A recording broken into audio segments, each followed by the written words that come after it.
Bonjour, nous sommes aujourd'hui le 20 octobre 2016 et je fais ma quatrième chronique vidéo hebdomadaire que j'ai intitulée cette semaine Primaire entre un ancien et un futur repris de justice. Vous aurez deviné que je parle des primaires de la droite et du centre qui se sont tenues la semaine dernière, le jeudi 13 octobre exactement, sur TF1, avec un show télévisé entre les 7 candidats de la droite et du centre. Je retiens 3 idées de cette série télévisée.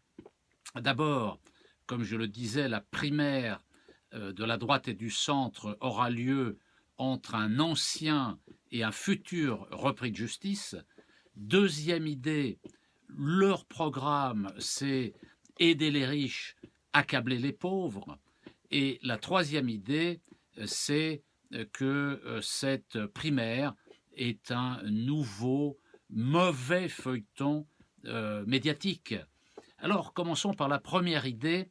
Pourquoi dire que cette primaire de la droite et du centre se fera entre un ancien repris de justice et un futur, probablement, repris de justice? Je pense à messieurs Juppé et monsieur Sarkozy, qui ont été placés largement en tête des 7 candidats et qui vont se retrouver certainement au deuxième tour de cette primaire. La trajectoire de ces deux personnages est quand même peu banale. Prenons monsieur Juppé. Monsieur Juppé, c'est un ancien repris de justice, il ne faut pas l'oublier. En 1999, il a été mis en examen pour abus de confiance, recel d'abus de biens sociaux et prise illégale d'intérêt. C'est quand même pas mal pour un candidat à la présidence de la République. Les faits ont été commis lorsqu'il était maire adjoint de Paris aux Finances, maire adjoint de Jacques Chirac, et en même temps, il était secrétaire général du Rassemblement pour la République, le fameux RPR, qui est l'ancêtre de ce qui deviendra plus tard l'UMP et aujourd'hui les Républicains. Il est accusé, M. Juppé, d'avoir organisé un système de financement occulte d'emploi de permanents pour le RPR, financé par la mairie de Paris, c'est-à-dire par les contribuables, et des entreprises souhaitant obtenir des marchés publics. D'ailleurs, la secrétaire particulière de M. Juppé au RPR est rémunérée par le groupe immobilier Ségur. Alain Juppé est donc condamné en 2004 pour prise illégale d'intérêt à 14 mois de prison avec sursis et à 1 an d'illégitimité. D'ailleurs, M. Juppé ira se réfugier au Québec pour se faire un petit peu oublier. Je trouve personnellement absolument scandaleux que M. Juppé n'ait même pas la décence de se retirer de la compétition pour la présidentielle et de jouir paisiblement de sa retraite qu'il a apparemment bien méritée. Il fait partie, M. Juppé, de cette caste politique arrogante qui se croit au-dessus des lois et qui méprise le peuple. D'autant que M. Juppé l'a échappé belle dans 2 autres affaires. En juin 1995, en effet, le journal Le Canard enchaîné révèle un document interne à la ville de Paris, signé par Alain Juppé lui-même, donnant l'ordre à ses services de diminuer le loyer de son fils Laurent, qui est logé, évidemment, dans un appartement relevant des propriétés de la ville de Paris, rue Jacob. Par ailleurs, Alain Juppé est locataire à un prix défiant toute concurrence d'un appartement de 189 mètres carrés dans la même rue Jacob, où il fait réaliser des travaux pour plusieurs millions de francs à l'époque, aux frais, bien entendu, des contribuables. Une information judiciaire est ouverte par le procureur de la République de Paris qui considère que le délit de prise illégale d'intérêt est établi. Mais il annonce son intention de classer le dossier si Alain Juppé quitte son appartement. Et en effet, Alain Juppé a déménagé bon gré, mal gré. Sur le plan politique, M. Juppé, le passage de M. Juppé à Matignon reste dans toutes les mémoires. C'est en effet l'homme qui est parvenu à mettre la France dans la rue en 1995 avec des grèves et des manifestations que nous n'avions pas connues depuis 1968. Et c'est l'homme qui fera perdre la droite aux élections législatives de 1997. Monsieur Juppé, c'est le plan Juppé, on le connaît sous cette appellation, c'est-à-dire un projet de réforme de la sécurité sociale, de destruction de la sécurité sociale, présenté à l'Assemblée nationale le 15 novembre 1995, qui prévoyait, tenez-vous bien, un allongement de la durée de cotisation de 37,5 à 40 annuités pour les salariés de la fonction publique, l'accroissement des frais d'hôpital, des restrictions sur les médicaments remboursables, l'imposition des allocations familiales versées aux familles avec enfants les plus démunis, l'augmentation des cotisations maladie pour les retraités et les chômeurs, le gel du salaire des fonctionnaires et encore bien d'autres choses. Le motif invoqué était déjà, à l'époque, le respect par la France des critères inclus dans le traité de Maastricht qui venait d'être adopté de justesse par référendum en France et qui impose l'austérité éternelle des comptes publics. Le plan Juppé devait faciliter la qualification de la France pour l'euro. Malgré le soutien apporté par la CFDT à Alain Juppé, les mouvements de grève de novembre et décembre 1995 ont partiellement gagné. Il faut ajouter que M. Juppé, comme ministre des Affaires étrangères de M. Sarkozy, porte une responsabilité totale, avec M. Sarkozy bien évidemment, dans la désastreuse affaire libyenne de 2011, parce que on peut dire que M. Sarkozy et Juppé portent une part de responsabilité dans le développement de Daesh et le terrorisme. Il ne faut pas l'oublier. Passons à M. Sarkozy qui, lui, est passé entre les gouttes jusqu'à présent de ses nombreuses affaires judiciaires, mais il est probablement un futur repris de justice, car il traîne encore un certain nombre de casseroles. Je vais simplement les citer. J'ai fait une petite note que vous trouverez sur mon site internet, que vous pourrez imprimer ou lire, qui détaille tous ces aspects. L'affaire des écoutes, l'affaire des comptes de campagne 2012, l'affaire Big Malion, l'affaire du financement libyen de la campagne de 2007, l'affaire des sondages de l'Élysée. Ce sont des affaires en cours. Et si le parquet tarde à finaliser certains dossiers, c'est parce que M. Hollande ne veut surtout pas voir M. Sarkozy risquer l'inéligibilité. M. Hollande a besoin de M. Sarkozy. Il est persuadé que M. Sarkozy est son meilleur adversaire. M. Hollande fait tout ce qu'il peut pour que M. Sarkozy soit le candidat de la droite. Son calcul est parfaitement cynique. Si Sarkozy est le candidat de la droite, la détestation de Sarkozy est telle dans le pays qu'une partie de ses électeurs, des électeurs de droite, s'abstiendra et une autre votera Le Pen, d'autant plus que parallèlement, M. Hollande favorise Mme Le Pen. M. Hollande est persuadé qu'il aura davantage de chances d'être opposé au second tour à Mme Le Pen et de gagner ainsi l'élection. M. Hollande choisit donc son adversaire. Il faut avoir Madame Le Pen au deuxième tour et avoir Monsieur Sarkozy au premier tour. Quelle fierté ce serait pour les Français que d'avoir pour président de la République des personnages avec un tel pédigré. Quelle légitimité, quelle autorité nationale et internationale ils auraient. Franchement, qui peut avoir envie de voter pour ces individus? Deuxième idée, maintenant, passons à leur programme. Eh bien, leur programme, c'est très simple. C'est aider les riches, accabler les pauvres. Aucune différence essentielle n'a été relevée entre eux lors de cette émission télévisée.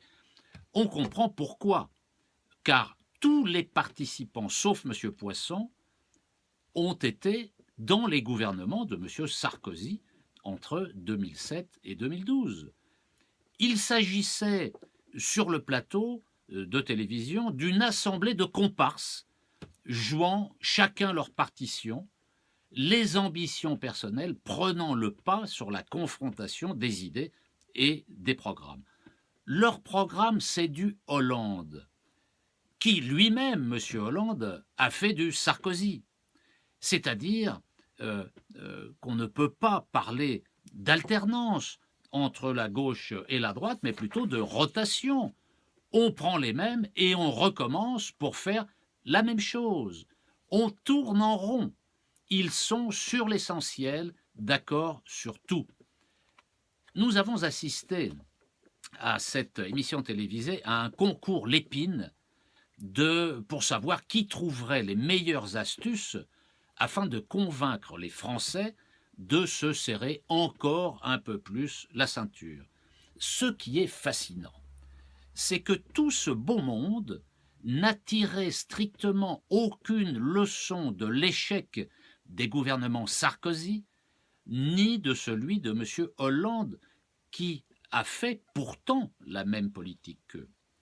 Les conditions, s'il gagne la présidentielle et les élections législatives, les conditions sont donc réunies pour la poursuite de l'augmentation du chômage et plus généralement de la déliquescence de notre pays. Nous avons vu une collection d'esprits aplatis présentant des catalogues à la place de programmes. Quelle vision ont-ils de l'avenir de la France, tous ces gens-là? Quelle place affecter au marché et à l'État? Que faire de l'Union européenne? Comment résister à la mondialisation? Comment prendre à bras-le-corps les questions climatiques et de l'environnement? Comment améliorer notre modèle social? Aucune réponse n'a été apportée à ces questions essentielles.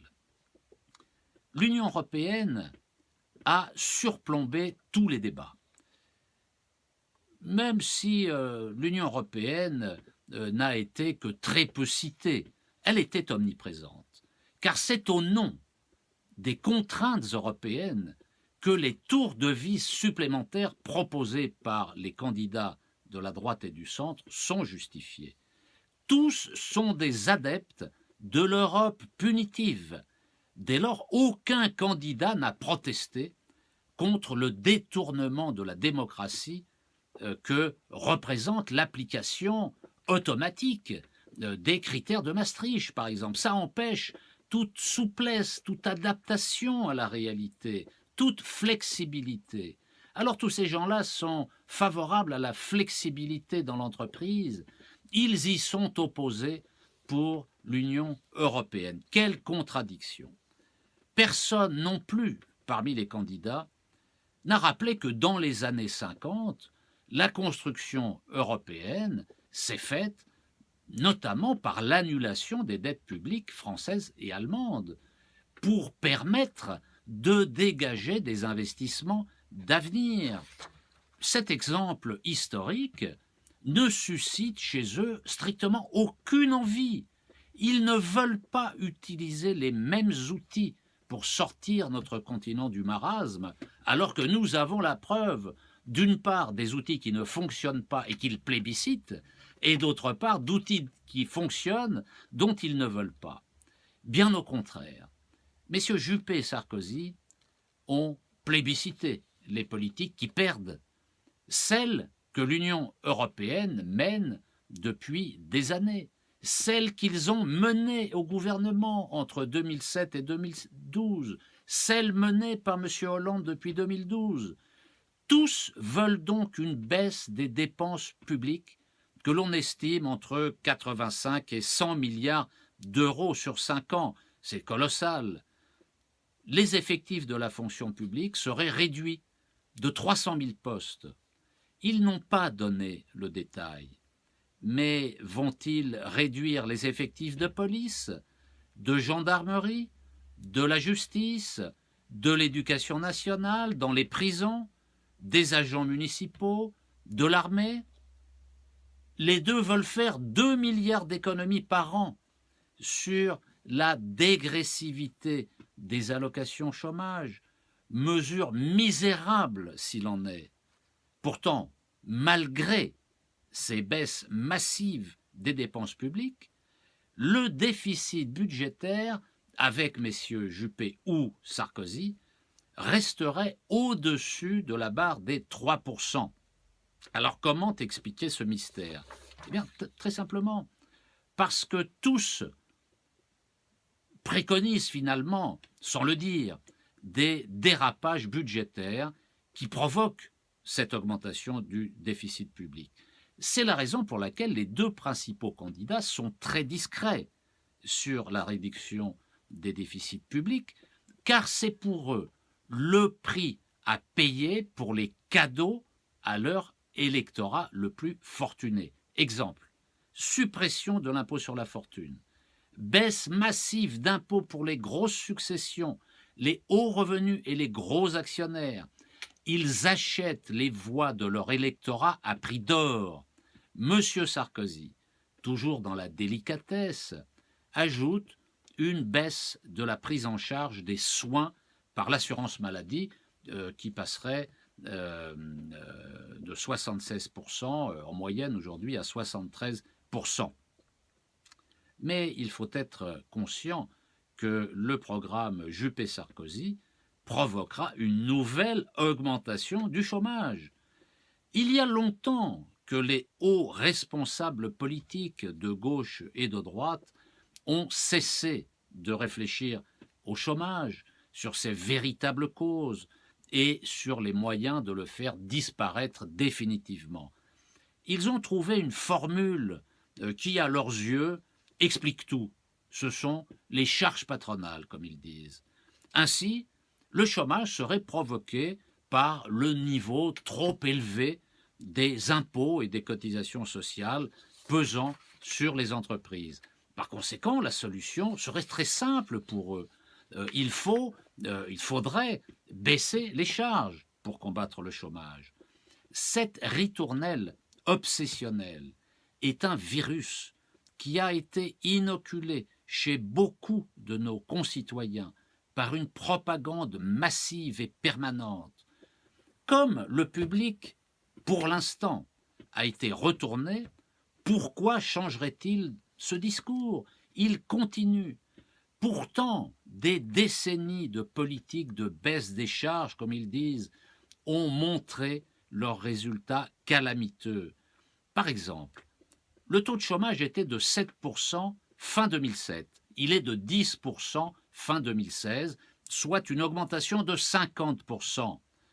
Cette hausse massive, dont les gouvernements de droite et de gauche sont responsables, n'a pas été provoquée par une augmentation brutale des charges des entreprises. Elle n'a pas non plus été provoquée par une soudaine rigidité du marché du travail. L'explosion du chômage depuis 2008 est due pour beaucoup aux politiques d'austérité impulsées par Bruxelles et par l'euro avec l'accord des pays membres. Tous, Juppé-Sarkozy, veulent nous faire travailler plus pour gagner moins. Ils veulent remettre en cause les 35 heures de travail par semaine, même si après dans les modalités, ils peuvent avoir des nuances. De la même manière, tous les deux veulent relever l'âge légal du départ à la retraite, 65 ans pour monsieur Juppé, à partir de 2018, 64 ans pour M. Sarkozy, avec un palier à 63 ans en 2020. Ils veulent évidemment supprimer les régimes spéciaux. Tous veulent baisser les impôts de leur clientèle électorale la plus aisée. La fiscalité sur le capital, c'est toujours un indicateur fiable de l'empathie sociale des responsables politiques. Avec le programme Juppé-Sarkozy, nous ne sommes pas déçus. Le cas le plus emblématique, c'est celui du prélèvement forfaitaire libératoire, le PFL. Je vous renvoie à une note que j'ai faite sur le détail du programme Juppé-Sarkozy. Je ne vais pas aller plus loin. Mais il faut retenir l'idée que messieurs Juppé et Sarkozy veulent remettre en cause l'alignement de la fiscalité du capital sur le barème de l'impôt sur le revenu, qui place à égalité. On était parvenu à l'égalité de la fiscalité sur le travail et sur le capital. Eh bien là, messieurs Juppé et Sarkozy reviennent en arrière. Ils veulent faire payer le travail et alléger le capital. Autre exemple, ils veulent baisser l'impôt sur les sociétés, c'est à 30% et à 24% pour M. Juppé. Bien sûr, Juppé et Sarkozy sont pour la suppression de l'impôt de solidarité sur la fortune. Bon, ça n'est pas avec ce programme que la vie, les conditions de vie de nos concitoyens vont s'améliorer. Bien au contraire. Je termine par la troisième idée que m'a inspirée cette émission télévisée. Finalement, les primaires sont un nouveau mauvais feuilleton médiatique. Parce que le show télévisé du 13 octobre entre les 7 candidats aura confirmé le caractère destructeur du principe même des primaires pour la qualité de la vie politique dans notre pays. Les primaires avaient été lancées en 2006, on s'en rappelle peut-être, par le Parti socialiste, au nom de motifs tous plus sympathiques les uns que les autres. Clarification des choix et des enjeux, démocratisation, renouvellement des générations et des projets. Aucune de ces promesses n'a été tenue jusqu'à présent. Nous avons eu le 13 octobre les mêmes programmes, pour l'essentiel, présentés par des comparses vieux routiers de la politique. Premièrement, les primaires sont un nouveau suffrage censitaire. La jeunesse et les classes populaires sont écartées. Quand on regarde qui se déplace, on s'aperçoit que ce sont les milieux les plus informés, les plus politisés, les plus aisés et donc les plus âgés. Il y a une déformation du corps électoral qui se déplace à la primaire. Et de fait, par ce poids sociologique, ces participants plébiscitent des candidats à leur image. En aucun cas, les préoccupations de la jeunesse et des classes populaires ne peuvent être prises en compte à l'occasion des primaires et de manière structurelle. Deuxièmement, ce sont les médias qui en réalité désignent les candidats.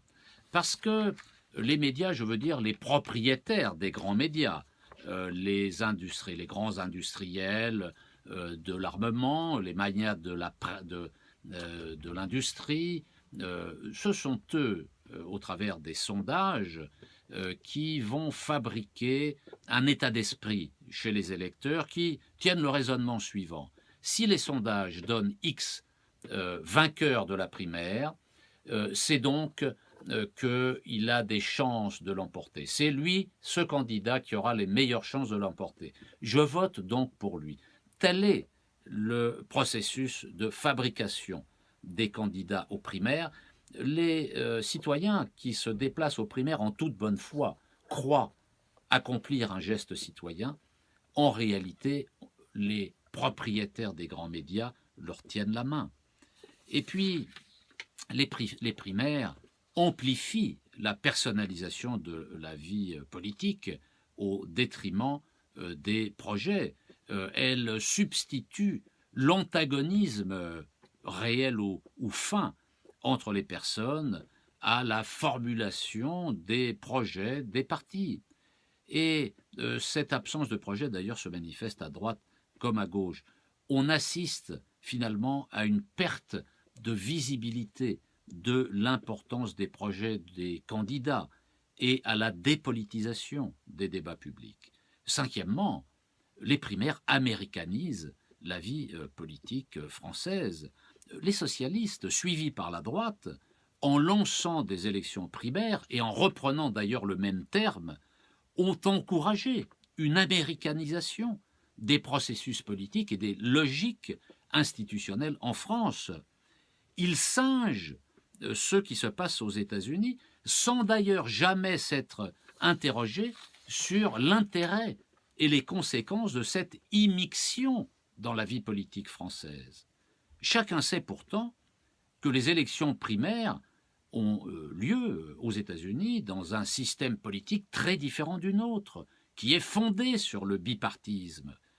Les primaires présidentielles américaines s'expliquent car l'électorat se décompose en deux grands camps qui dominent absolument les démocrates et les républicains. Mais ça n'est pas du tout la même chose en France, où le clivage gauche-droite, de plus en plus flou, n'a jamais pu déboucher sur un véritable bipartisme. Droite et gauche, d'ailleurs, sont de plus en plus morcelés, auxquels s'ajoute le Front national. La France se caractérise donc de manière permanente, structurelle, historique, par le pluralisme, par la pluralité de partis, à gauche comme à droite, et même maintenant en dehors du clivage gauche-droite, qui exprime la variété des nuances et des identités politiques. Des élections primaires n'ont donc pas lieu d'être organisées en France. Et puis j'ajoute un dernier mot, ça n'est pas l'aspect principal des primaires, mais les élections primaires sont utilisées par des rastignacs de la politique qui en profitent pour se faire connaître en espérant avoir des places. Jusqu'à présent, ça a plutôt pas mal fonctionné pour eux. Et puis, ces primaires de la gauche et de la droite ont pris le caractère d'une farce quand les électeurs de gauche et du Front national, des électeurs de gauche et du Front national, ont annoncé vouloir aller voter à la primaire de la droite et du centre. Les premiers, les socialistes, pour faire barrage à M. Sarkozy, et les seconds pour faire barrage à M. Juppé. Tout ça est absurde. On peut donc d'ailleurs se poser une question symétrique. Que feront les électeurs de droite et d'extrême droite à la primaire socialiste parce qu'ils ont tous intérêt à la candidature de François Hollande, tellement ce dernier est mauvais. Alors moi je dirais vivement la primaire de la gauche, qu'on puisse se distraire un petit peu. Mais plus sérieusement, on voit clairement que ces primaires, à droite, à gauche, des écologistes, aggravent tous les défauts du système politique français.